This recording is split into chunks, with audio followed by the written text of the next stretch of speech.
welcome to another edition of Pulp Picks. My name is Patrick. I'm Fritz. And we're here to give you this week's reading recommendations on New Comic Book Day. And we've got a bunch of goodies. Oh, yeah. So let's not waste time. Let's get right into it. Yeah, so my pick this week is Power Fantasy, new series from Image by Kieran Gillen, and let me make sure I get their name right here, Casper Wingard. So Gillen, you probably don't need any introduction to. Dude's been writing comics for forever now. Had been doing a bunch of the XMen stuff, Wicked and the Divine, and other stuff like that over Image before that.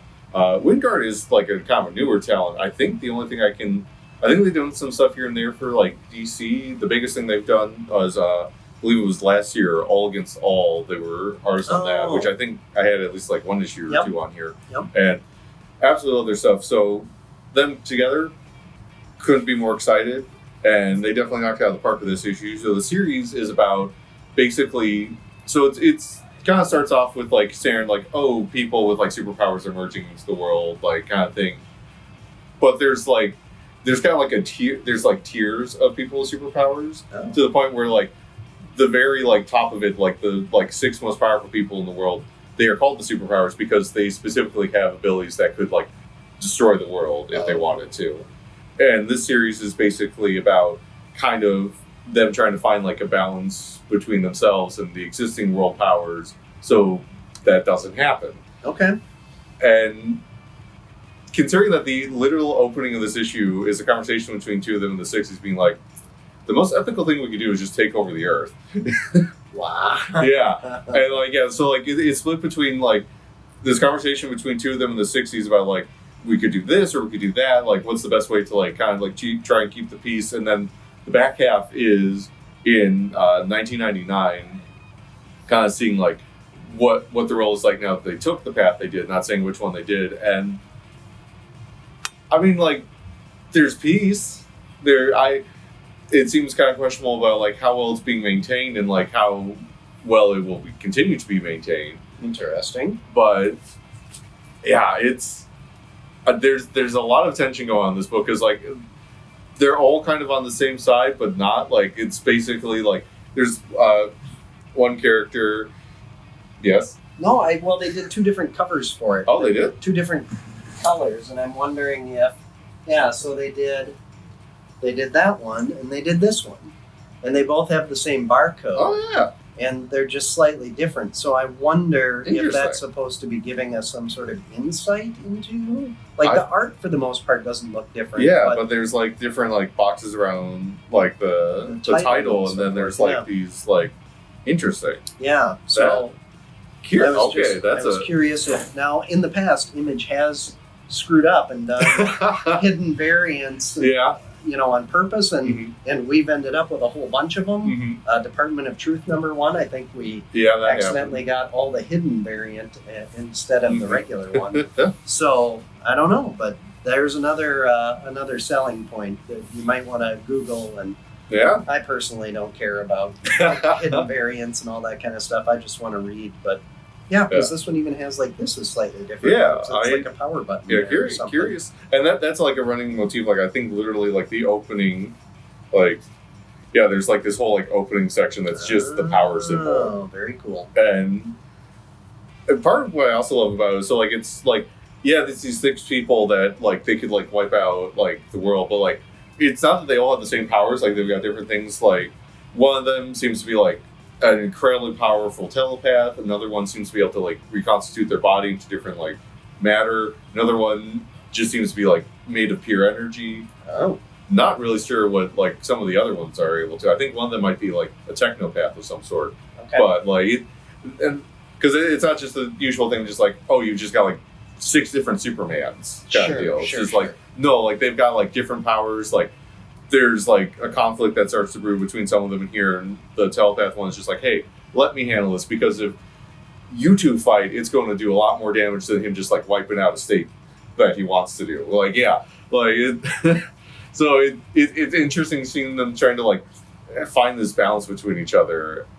I don't know, it's not going to last because these things never can. Right. And it's going to be I'm very curious to see like how things fall apart if they haven't really already just started to fall apart already. Because like, spoiler alert, a lot of people die in this issue, and the fact that it's like the bare minimum of what could have died tells you a lot about like how these people feel about like loss of life. Oh wow. Yeah, there's a lot of talk in here about like what's the most ethical way of like handling this stuff, and with the assumption that like any version of this is going to involve some loss of life. So sure. Yeah. Interesting. That was kind of a theme this week. Avengers had kind of a similarity. Yeah. Whereas like because with Avengers it was just like thousands died instead of billions. That doesn't make us feel better. Right. Whereas with this, like these are definitely people who are just like thousands died instead of billions. We won. Yeah. Like yeah. Interesting. And like it's not quite as simple as that, but it does like give you an idea of like the moral complexity that these characters are dealing with. Very interesting. Yeah. Well, it was sort of on my list. I had a ton of stuff to read this week, but now I'm definitely going to check it out. Yeah, no, definitely recommend it. And again, Gillen always knocking it on the writing. Wingard easily becoming one of my favorite artists out there. Like whoever does the coloring for their work is also just phenomenal. Let me see if I can find it here, but. The coloring, because like they'll do this like cool thing whenever like the telepath is like making people kind of zone out the conversation, where it'll just like change the color on the. It's so good. Oh, okay. Very cool. No, it's fantastic. But speaking of books with like moral complexities, your pick this week. Yeah, so I went with Scarlet issue 3, and I keep wanting to avoid Energon Universe books. Because I feel like we pick them all the time. Because we do. We do pick a lot of them, yes. And in a week where I read a lot of stuff that I very much enjoyed, this book just was so good I couldn't not pick it. So the setup in the prior 2 issues is Scarlet gets approached by a stalker. I think it was Stalker, yeah. And is told that her former roommate and... teammate, I guess. Mm-hmm. They were in special forces together or something. It's kind of a bit of a mystery exactly what they did, but they were in the military in some sort of special forces unit. Who went undercover. Jinx, who went undercover, has resurfaced a bit, and Stalker wants to send Scarlet undercover off the books. Definitely seems off the books, especially considering some of the stuff she does in this issue. Right, yeah. So, and we saw that, so Jinx is working for Storm Shadow. Mm-hmm. And, who doesn't seem like that bad a guy so far. We'll see how long that lasts. Right, well, and I think that they're leaning a little more into the comic book side of Storm Shadow and less the animated side of Storm Shadow. But anyway, so Scarlet approaches as if though she's wanting to work for Storm Shadow, and she and Jinx pretend like they don't know each other at all, because if they let on that they know each other, this whole thing's going to blow up. Mm-hmm. So that's basically issue 1. Issue 2 is Storm Shadow says, like, you've got to prove yourself, and then I've got a mission for you, and they explain the mission. Mm-hmm. This is the covert op. And basically the gist of it is Storm Shadow's trying to steal something from another clan. They have 3 buildings, and those buildings work together. One is basically holds all the security equipment that powers up, what is keeping the item that they're trying to steal safe, the security systems there, and Scarlet has got to go disable them all by herself. Yeah. So that then the other team that has a whole bunch of people can go steal the thing. There has been issue 2 was probably issue 1 and 2 had a lot of blood. Mm-hmm. This had a lot of sneaking around, and then a lot of blood. Yeah.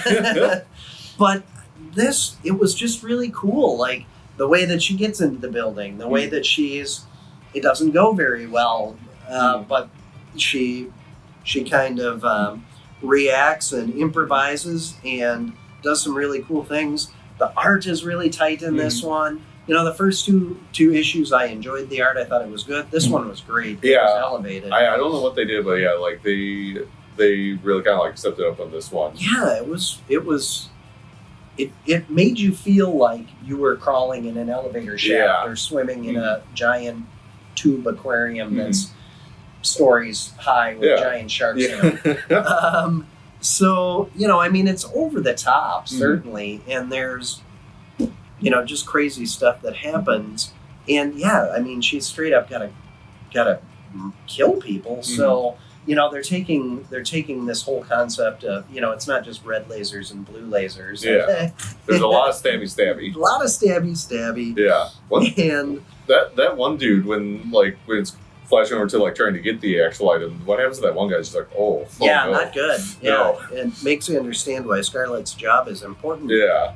But she also does use darts to just knock people out. So, she's making an effort. Yeah. She's only killing people when she really has to. But that tells you, and not that we're not getting her, internal monologue telling us why everything is so important, but you really understand that this is an extremely important mission for her, and she's doing whatever it takes to see it through.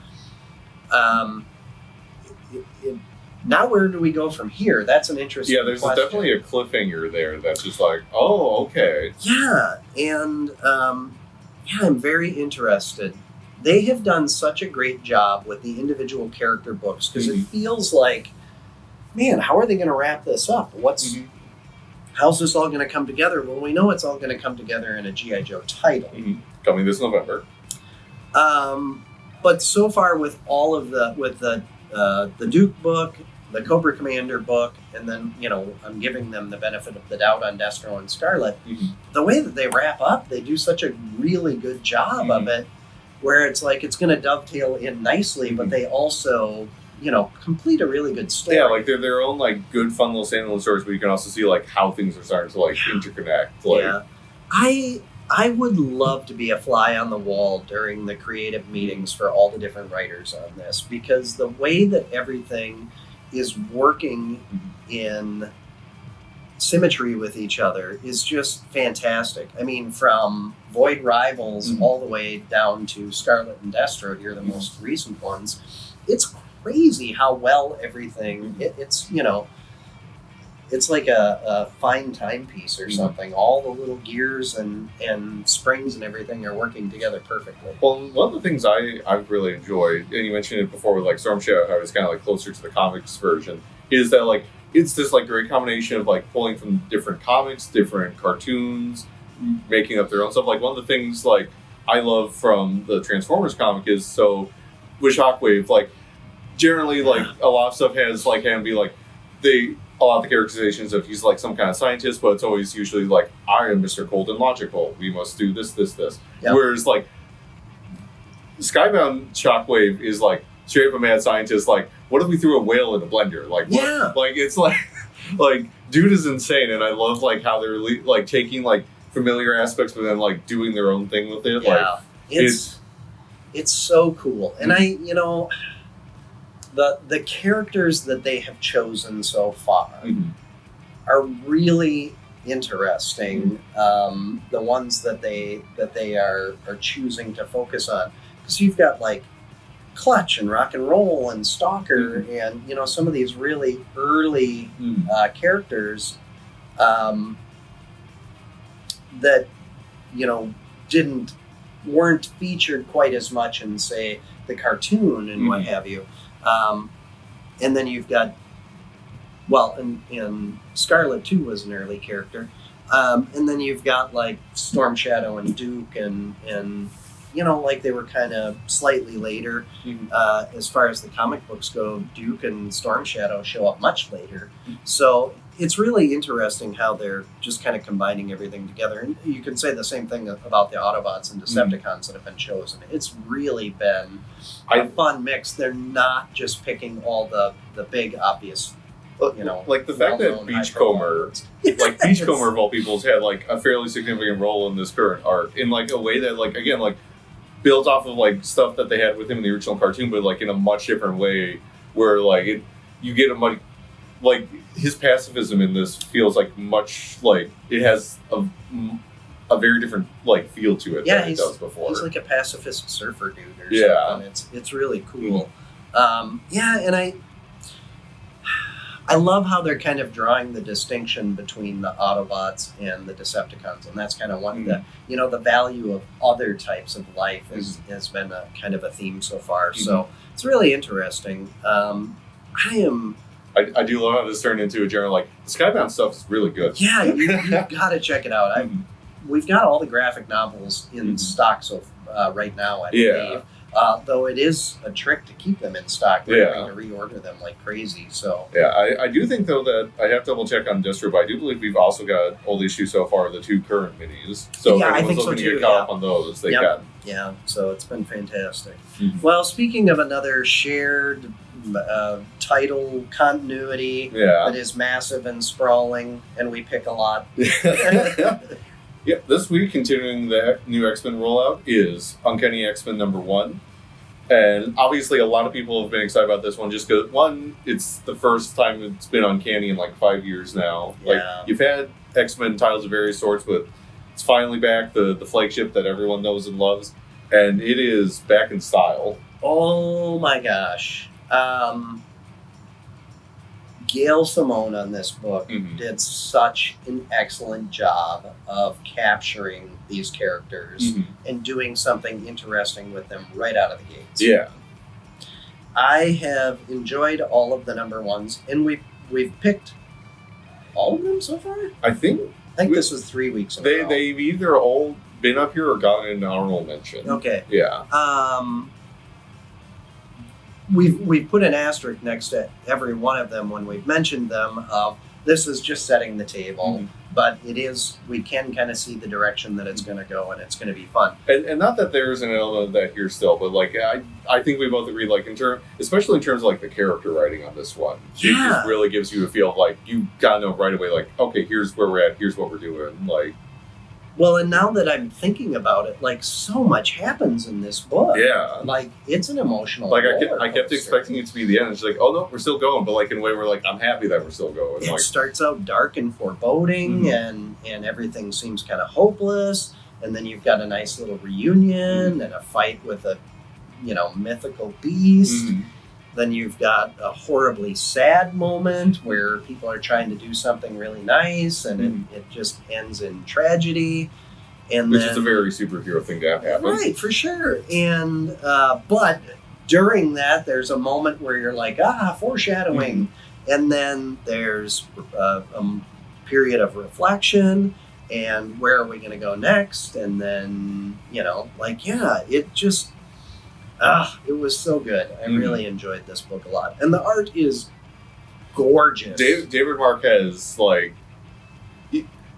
this is a guy who, like, has been on plenty of books where, like, I would not have given, like, the time of day to, but then, like, she's like, you look at it and she's like, oh, this is, like, one of the best things being put out right now. Like, yeah. It is very much in the vein of the modern X-Men style.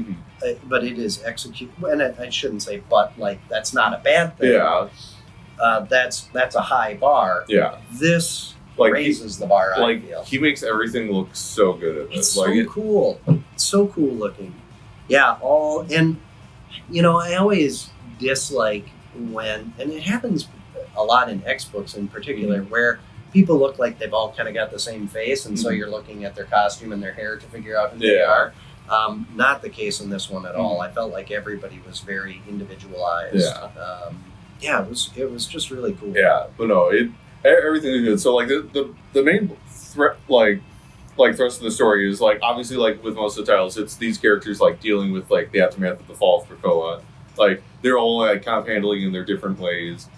And it's mainly told from the perspective of Rogue. Like, she's like the narrator throughout this issue. Like, she's like clearly, like, as much as it's a team book, like, it is like Rogue is like front and center. Like, she's the leader. Like, she's like the perspective on everything. And that's awesome. Yeah, like Simone like gets her voice down like so good. Like, she's like equal amounts like the like confident, cocky Rogue who like knows she can handle anything you throw at her, but at the same time like someone who has experienced like ungodly amounts of trauma in her life. Yeah, there's pain and loss and a bit of vulnerability, which makes her relatable. Yeah, like it's them trying to navigate like what does it mean to like try and be a team of X-Men in this world? Like, how do we like deal with the world around us? Like, try to like connect with things. Like, but it's also very much about like their interpersonal stuff, like because a lot of this issue, it's like her, Gambit, and Wolverine hanging out. Like there's some like underlying stuff there you can kind of like see building that's going to be a thing throughout the series. Like, yes, and if you're going to have Wolverine hanging out with an ex-couple, this is the one for him to hang out with because it's the least creepy.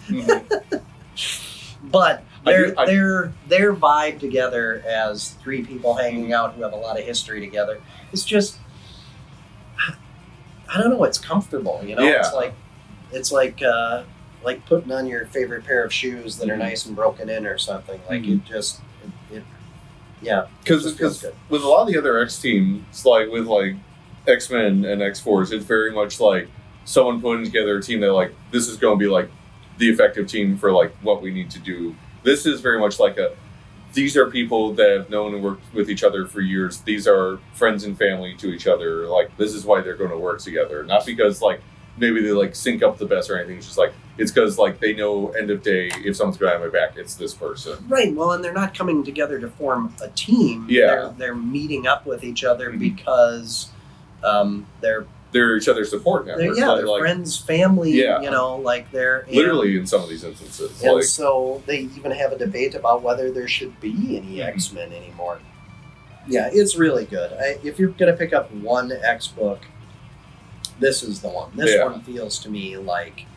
Flagship isn't quite the right word, but maybe the one with the best bones. Yeah. And speaking of, like, they also, like, for everything that happens in here, like, there's so much, like, present stuff, but there's also so much they're setting up with, like, whatever's going on with the old Xavier Institute. Yeah. There seems to be, like, at least, I think, 2 different other unrelated groups, like hunting down mutants. Yeah. There's what happens with said big BC that they fight in here.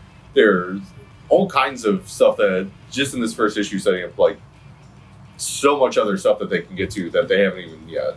Yeah, which I love because that tells you that they're invested in this book and that they have plans for this, hopefully for this creative team running for quite a while. So I'm really excited. Well, what else did you like this week? As we mentioned, it's a big week and there's a lot of good stuff. Oh god, there was so much. The new issue of Deviant this week might be my favorite issue of that. Like there's in particular like a conversation between 2 people about like the nature of like how society perceives certain people that is just super good, and just like how the issue delves into like some of the like more messed up parts of like true crime. Because if you're anyone who's like even like a little into true crime, you know like it can get weird and uncomfortable and maybe morally dubious in a lot of ways. Sure. Like there's a lot of like weird stuff about it, but those were great. I just happened to like kind of like decide to like flip through and read it this morning, but won't lie, Venom War was a lot more fun than I thought. Like we've got one of our regulars in particular. It's a Venom comic that uses wrestling as part of its framing device, so it could not be more made for him. Gotcha. But like, it's also their own like different colors, so it's like Power Rangers. It's literally a comic made for him. But no, it honestly looks like a fun time. Al Ewing's writing, even Coelho is on art, so like honestly a really good team to put on an event. Yeah. But those were both really fun. What about you, Patrick? Well, I did enjoy Absolute Power. Everything ratcheted up. And again, it's, you know, we're in the escalation phase.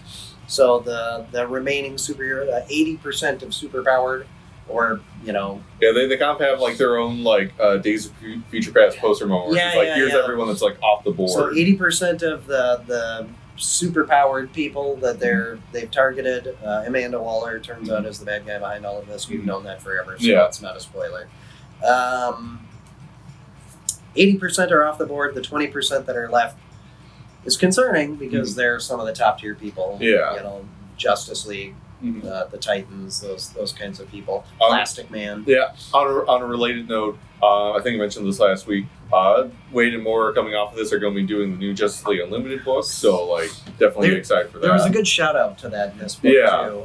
Wonder Woman makes a comment about so this is what happens.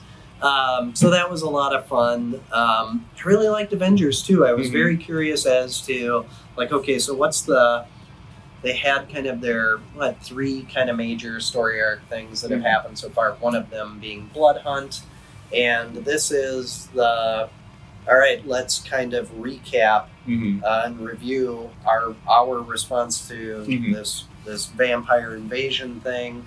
they're pretty tough on themselves, Yeah. and it's a kind of a self-reflective book. So this one is setting up where are they going to go and what's going to be kind of their purpose and their direction as the story arc continues. And again, this one has a ton of foreshadowing about stuff that's coming up because Kang showed up and gave them a glimpse into the future of what's coming. Which is one of the things I loved about it is it does like it touches on like a bunch of the other stuff that they dealt with because it mentions like the whole like the stuff with the tribulation events that he's like kind of like teasing at them and how it turns out like Blood Hunt was one of them and we kind of like didn't do as well as we should have. It also touched on stuff with like the Twilight Court attacking them. Like there's something going on there that seems a bit off.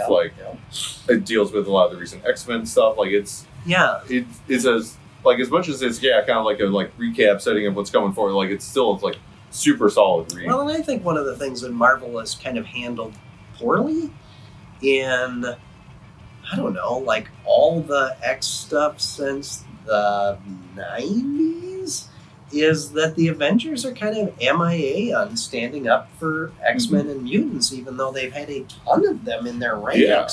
Like, where are the Avengers? I know that the Avengers at the end of all of that, you know, and Tony was actively working to try to support the mutants and whatever, but I don't know, it just always has kind of felt like, indifference is the same as, supporting the other side. So I always kind of felt like that was a little out of character for we're going on like 30 years of it now for the Avengers. So don't make me feel old. Yeah, it's nice to see them doing some self-reflection about that. Plus, they recruit a new member. I guess. Is it a spoiler because they're on the cover? Yeah, probably. Well, whatever. Did they say yes? I don't remember there being a specific. To be fair, the question was asked. To be fair, I technically don't think they say yes, but I think the next 2 issues is about them proving why. Like, even if they weren't asked, like why they deserve to be there. Here's the question: is like with so many leaders on the team, like this person that they recruit, like theoretically, almost should be the leader of the Avengers. Honestly, if they do that, I'll be fine with that. Yeah, I'd be okay with that too. So, that was really good. There was a bunch of stuff that I enjoyed this week. So, yeah.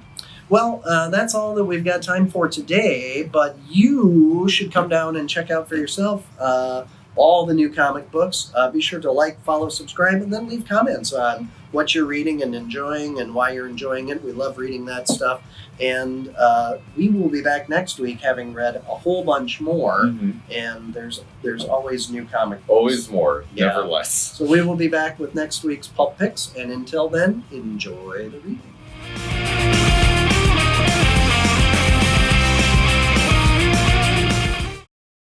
But no, I honestly did not notice before we mentioned that, like, they've got different covers for this. I'm always curious now, like, I feel like I need to, like, flip through and see if anything else is different. I can't imagine it would be, but... I gotta think that one of them's a hidden... That would make the most sense. Like, I don't see why you would, like, change anything more like that, but...